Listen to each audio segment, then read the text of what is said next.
A ver, ¿qué decían de verdad? ¿Qué sirven los huesos nuevos? Pero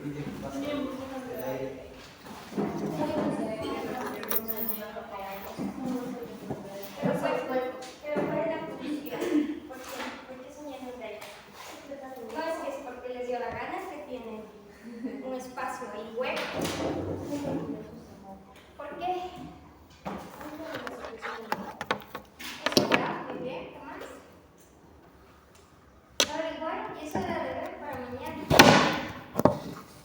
Les mandé dos preguntas. La primera, las fontanelas, ¿a qué edad se cierran? La anterior y la posterior. Y la segunda era cuál es la importancia de los huesos neumáticos. Todo el organismo tiene una razón de ser, nada está de más. Pero algunas partes, como el apéndice, que se está de más.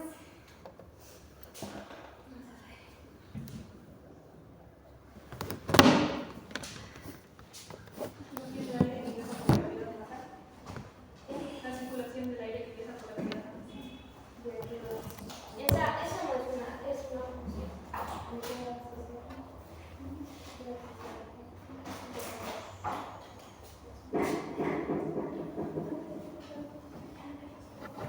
Ya. Entonces, déjame les busco una imagen. Esos huesos ya sabemos, ¿verdad? Los tipos de huesos que estén cortos, largos, sesamoide, irregular. Solo que nos faltaba ahí los huesos neumáticos, que son los que tienen los senos o cavidades llenas de aire.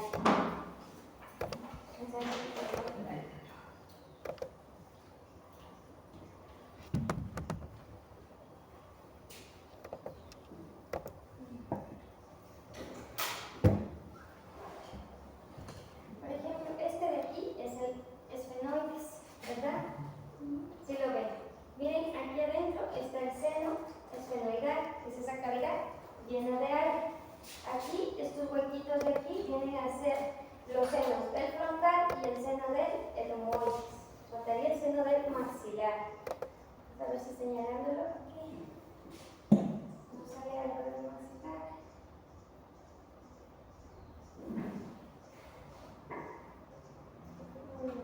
No hay. Pero si nosotros hiciéramos un corte para sagitar en el maxilar, ahí adentro tendría igual que estos de aquí una cavidad. Todas las cavidades se relacionan directamente con la nariz, por eso se llaman senos paranasales. Tenemos dos al frente, tenemos uno anterior,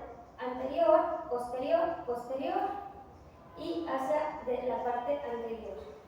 ¿Ya? ¿Qué son? Son huecos dentro del hueso que están recubiertos en sus paredes por células que secretan moco. ¿Ese moco para qué sirve? Teniendo que ustedes averiguarlo. No, le juro que no nos mando. Esta es la clase de agua. ¿Sí? ¿No le mandé? No, solo de las fontanelas. Sí, entonces vamos a averiguar para mañana para qué sirve. ¿Para qué sirve el moco? Ajá, el moco que secreta la nariz. Las células que secretan un moco, que es un epitelio cilíndrico ciliado, que está recubriendo las paredes del seno. Ese es el ojo, chicos. ¿Qué hace el moco? Contener y aumentar el recubrimiento de los órganos del cuello. Evitar que... Muy bien, va arrastrando todas esas impurezas, esos microorganismos que se entran, ese polvo, todas esas sustancias extrañas, va arrastrando. Entonces ayuda en lo que es en el proceso de defensa. También hacer cavidades de aire ayuda a la resonancia de los sonidos.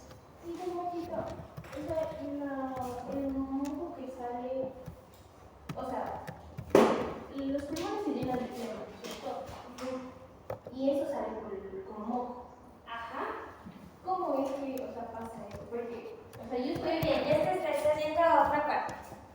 Y por lo que tú me estás diciendo, hay epitelio cilíndrico secretador de moco, tenemos en los pulmones, tenemos en la tráquea, en los bronquiolos y también acá arriba tienes los senos. Y que te viene de acá y cuando se produce mucho moco, ya estamos hablando de una neumonía, ¿verdad? Pero cuando viene de acá arriba y esa parte de la que está infectada se llama sinusitis. Son dos cosas muy neumonía en ese sitio. Claro. Lo que sí, la sinusitis sabe tomar el nombre del seno que sabe afectar. Si afecta el seno frontal, pues sinusitis frontal. Si afecta el seno maxilar, sinusitis maxilar. Pero si afecta todo, se llama parasinusitis. ¿Ya? Son mecanismos de defensa. Ustedes cuando vean inmunología van a ver que tenemos ciertas barreras de protección. Una de ellas, cuando comienzan a entrar microorganismos, primero los cilios lo detectan y uno es el estornudo, ¿verdad? Pero cuando uno ya está enfermo, ¿cuál es la otra? Comienza a producirse moco. Entonces uno está con él, limpiándose las secreciones nasales todo el tiempo. Es un mecanismo de defensa que se da pues mayormente en esa parte de los senos. ¿Tienen otra pregunta? ¿Ya entendieron qué son los huesos neumáticos? Entonces, de los ejemplos tendríamos al frontal, a los montes escalones y al maxilar. Muy bien.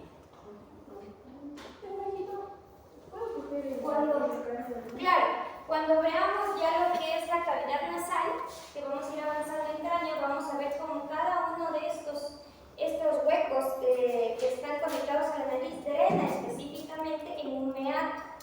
Ya vamos a aprender cuáles son los meatos y cómo se encuentran debajo de los cornetes. ¿Ya? ¿Otra pregunta? Mira, ahí las puedes ver. Si ves, estos están dentro del frontal, ¿verdad? Aquí está el esfenoides. Y acá también. Aquí tenemos los maxilares. Si ven cómo está conectado directamente a la nariz. A ver, cuéntame, ¿qué más? Las espículas óseas, me estaba confundiendo. Yo me estoy confundiendo con el significado de las clavículas. Ya. Muy bien.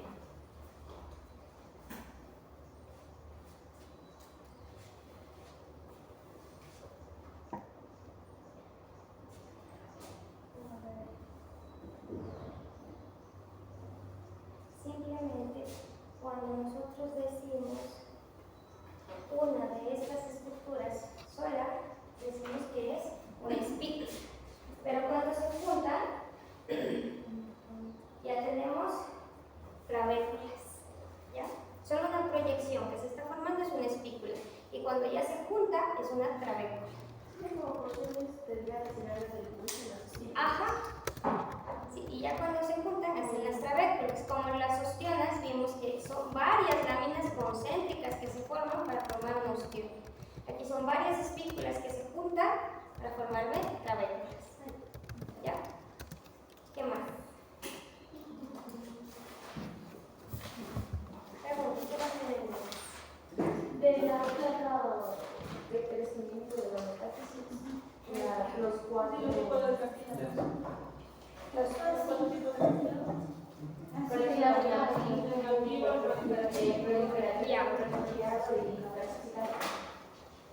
Nosotros vimos, entonces cuando nos toque nuestro huesito vamos a comenzar a describirlo así, ¿verdad?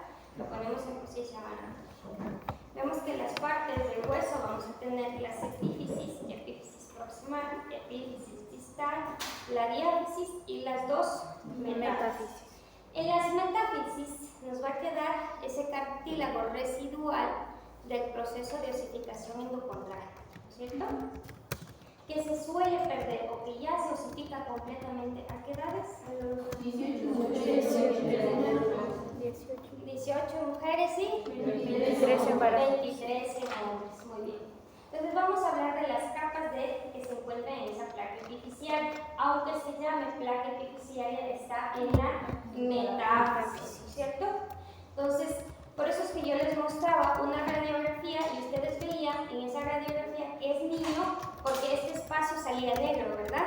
Y estos extremos salían comenzando a osificarse. Porque en esta parte de aquí, al ser cartílago, no absorbe nada de la luz pasa completamente, entonces sale negro, así como la piel. En cambio, en estas partes de aquí, como ya está osificado, el calcio atrapa la luz, entonces por eso es que sale de ese color, que es como blanquito.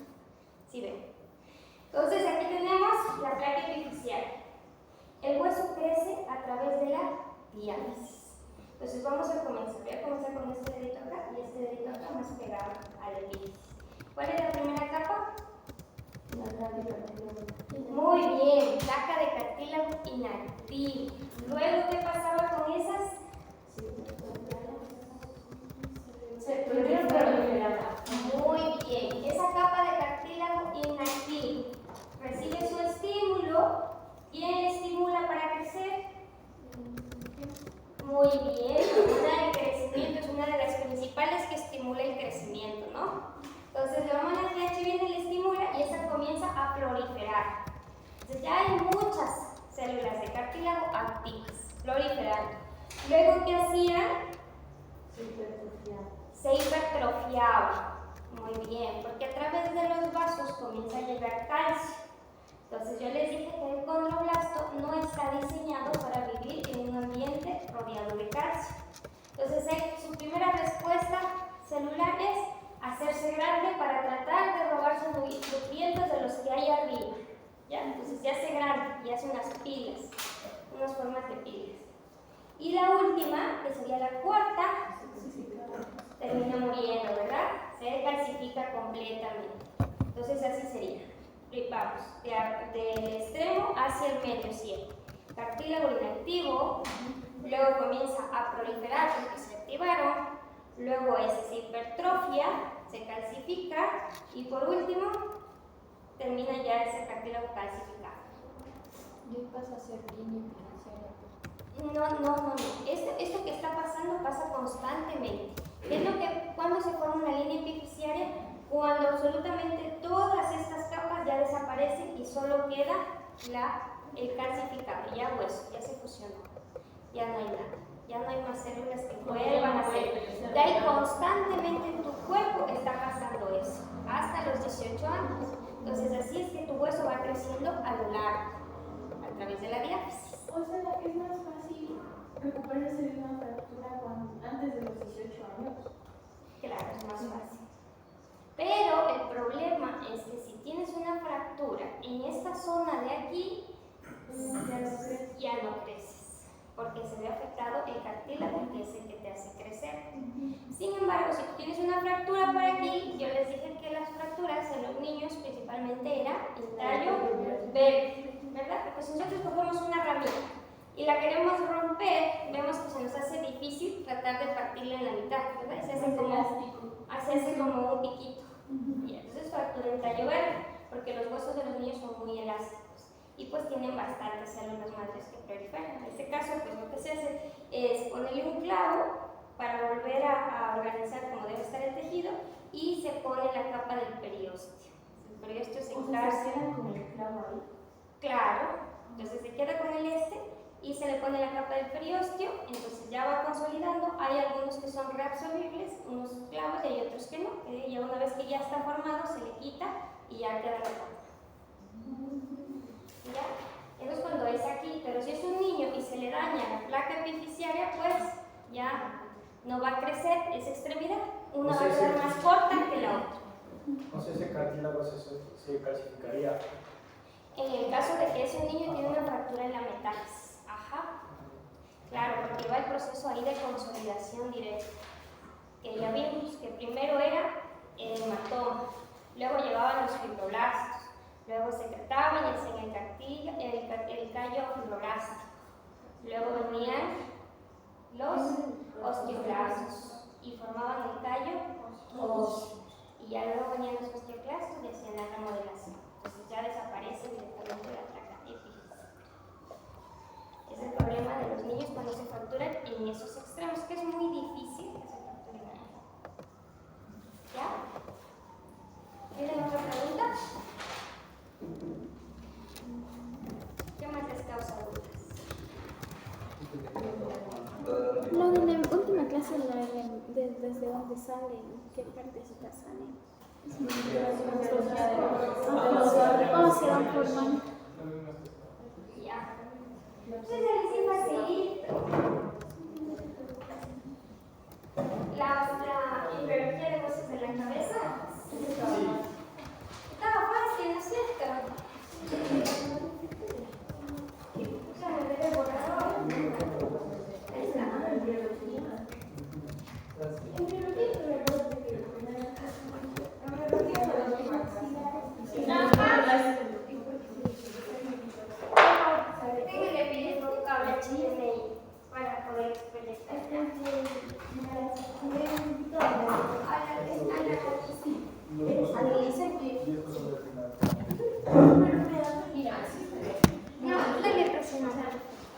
No, es el de allá atrás.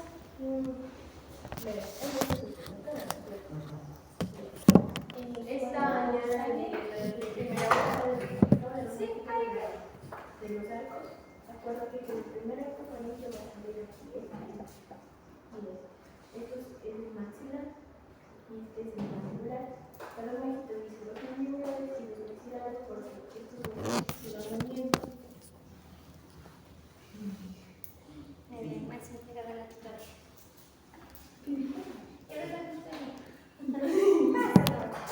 Es que no sé bien. Entonces, ¿qué es importante hasta que vayan llegando? Nosotros habíamos visto de forma general que la mayoría de huesos vienen del mesodermo, ¿verdad? Sí. Y algunos vienen de la cresta neural. Dentro del mesodermo encontramos la segmentación en su tercera semana. El puntito del centro se llamaba ¿cómo? Notocorda. Lo de los extremos,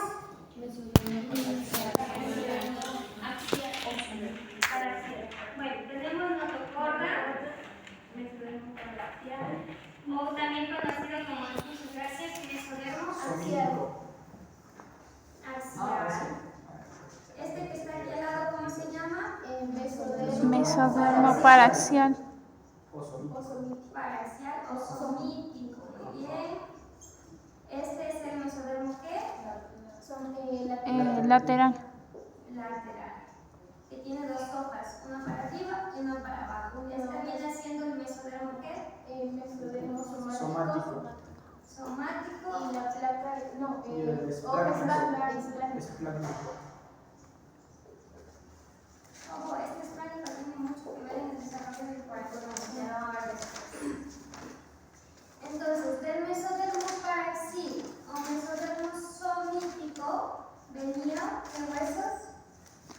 El cráneo, las costillas. ¿Quién más? Las costillas y las vértebras. Vértebras, La costillas. No. Costillas y esternón. Y el esternón. Y esternón. Ajá. Somático venía quién? Esternón. Miembros Apendiculares.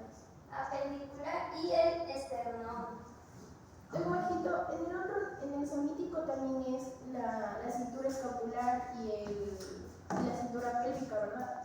No, en el somático. En el somático. En el somático viene todo el apendicular. Y vienen las dos cinturas. Escapular y pélvica. Ya pongámosles ahí. Apendicular.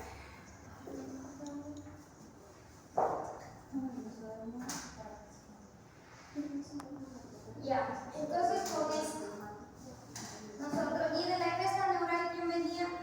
El víscero cráneo. La gran mayoría del víscero cráneo, ¿no es cierto? Y esa parte está clara, ¿no es cierto? Es bastante sencillo. Ahora vamos con el cráneo para su estudio. ¿En qué parte se divide? Muy bien,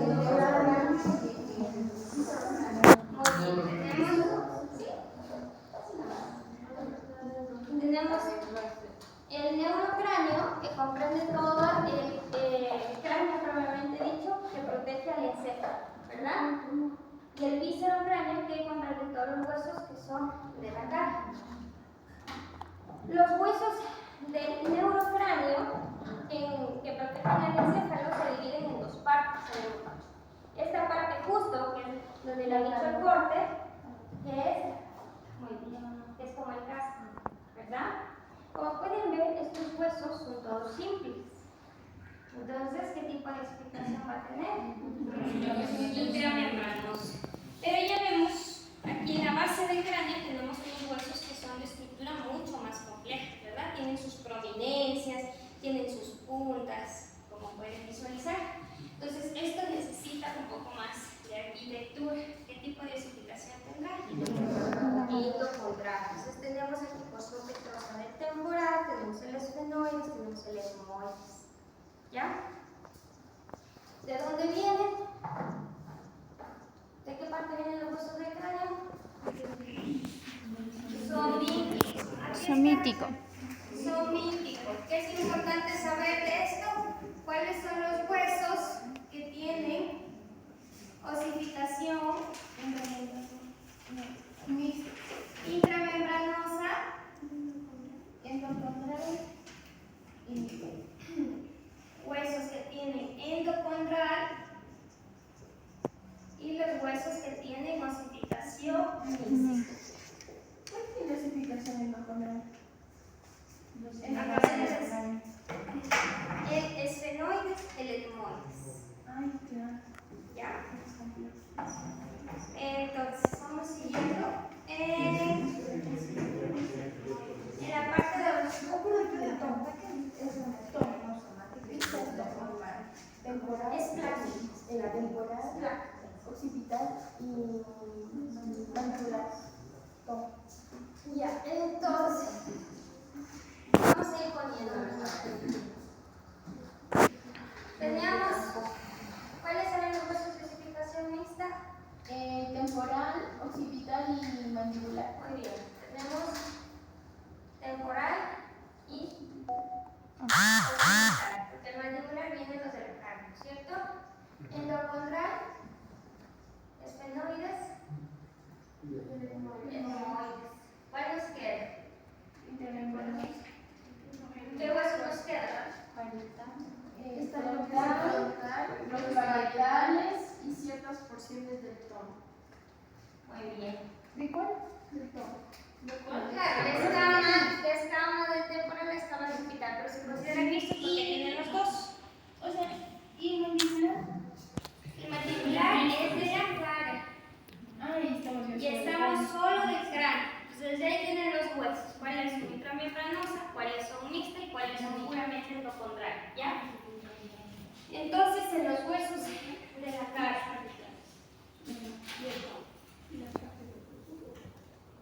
Vamos a ir viendo. ¿Este hueso qué tipo de osificación va a tener? Intramembranosa. Vamos por acá. Este de acá atrás. Mixto. Mixta. Este de aquí al lado. Mixta.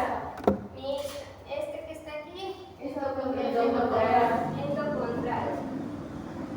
Y por aquí creo que está. No. Es muy difícil encontrar el Aquí endocondral. está. ¿Cómo le pongo? No. Bueno, ahí está, el etmoides también es endocondral. ¿Ya? Entonces, ahora en cuanto a los del víscero cráneo. El víscero cráneo, habíamos dicho, parece que me voy a poner la imagen.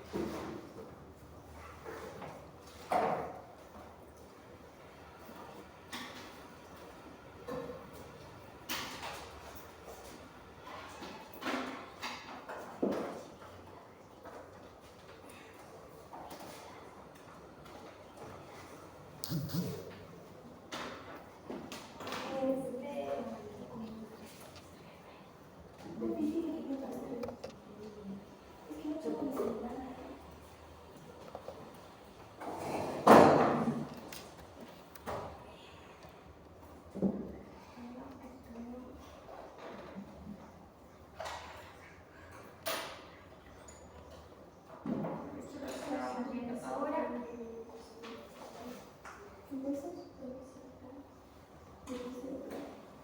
como podemos ver, la parte que está marcada de rojo va a venir de los somitas somitómicos. La parte que va a estar marcada de azul va a venir de la cresta neural. Y esta amarilla que no nos interesa, porque se llama amarilla respiratoria. Aquí vemos cómo se van formando las primeras espículas óseas.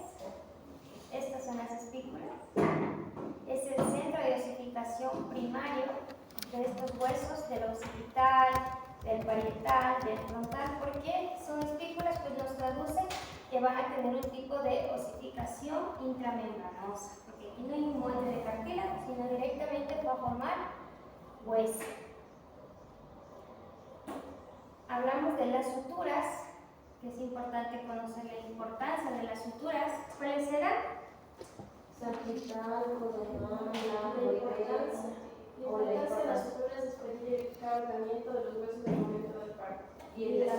fontanelas es permitir ese crecimiento del cerebro. Muy bien. Tenemos estas dos. No, una pregunta. En la parte del temporal encontramos también una sutura. ¿Cómo se llama esa sutura? ¿Cuál temporal? ¿Este de aquí? Ajá, esa sutura es. Sutura esfenoidal. Ajá. Y la posterior no tenemos. Sí. No, hay sutura frontal. Sutura frontal. Hay una sutura entre los dos frontales que se llama la sutura metópica. Pero es metódica. Pero se llama sutura metópica, no sutura frontal, que está entre los frontales. Ahí te voy a mostrar.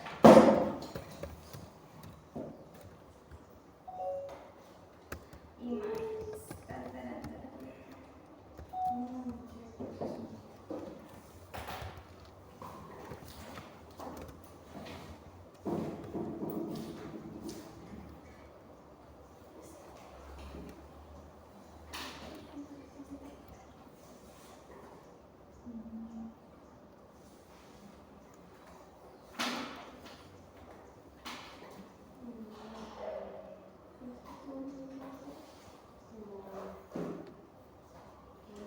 Mira, por ejemplo, aquí, en este dedito, aquí tendría que haber un espacio, ¿no es cierto? Porque ahí está la sutura metópica, pero tuvo una fusión temprana de esa sutura. Cuando hay una fusión temprana, ya sea de esta sutura, de esta sutura, de esta que está acá atrás, de cualquiera, se llama craneosinostosis. Pero en dependencia de la sutura que se está fusionando antes de tiempo, toman diferentes nombres. Es decir, aquí está craneosinostosis y dentro de estas tenemos varios tipos. Esta de aquí particularmente se llama trigonocefalia y se caracteriza porque el niño presenta un cráneo de forma con diámetro antero-posterior amplio. Aquí tiene esta cresta metópica, que es una prominencia que se forma en la frente del niño por la fusión temprana. Y esta es la forma que adquiere, como la forma de un pico. ¿Se ve? Ya. Como vimos, así tendría que estar normal. Y ahí es cuando se fusionó temprano. Entonces esa sería la sutura metópica. Acá viene atrás, ¿cuál sería? Sagital. ¿Esta cuál sería? Coronal. Muy bien. Entonces ahí tenemos las suturas y cuál es la importancia de las suturas, como bien dijo Daniela. La principal es permitir que pase la cabeza del niño por el canal del parto y no lastime ni a la mamá ni al bebé. Entonces hace un cabalamiento de sus huesos para poder traspasar. Y la segunda es pues que como el crecimiento del cerebro durante los primeros 4 años de vida es muy exponencial, es muy rápido y muy grande, entonces necesita tener esos espacios no osificados, porque como ustedes ya vieron, cuando tú le haces trabajar muy rápido al hueso en producir hueso, no lo hace bien, que es una enfermedad que vimos, ¿no es cierto? ¿Cuál enfermedad era la que vimos? ¿Cuál? La de Parkinson, muy bien. Que se hacen los huesos muy débiles y deformes. Entonces, ¿está claro hasta aquí? También les hablaba de la importancia clínica, esto lo van a ver mucho en pediatría, de la sutura, de las fontanelas, fontanela anterior y posterior. Entonces ya tienen que averiguar a qué edad suelen cerrarse, porque si se mantienen abiertas más de ese tiempo, ya te hace deducir a ti que hay un signo de alarma en ese niño, de crecimiento y desarrollo. Puede presentar ciertas patologías. Que la fontanela está abombada es otro signo de otra enfermedad. Que la fontanela está deprimida es otro signo de otra enfermedad. Entonces esto te traduce muchas cosas. ¿Qué más vimos aquí? Doc, yo creo que tengo, ¿a qué hora se cierra? La fontanela anterior se cierra a los 18 meses y la posterior de 1 a 2 meses. Mañana vamos a ver esto. Listo.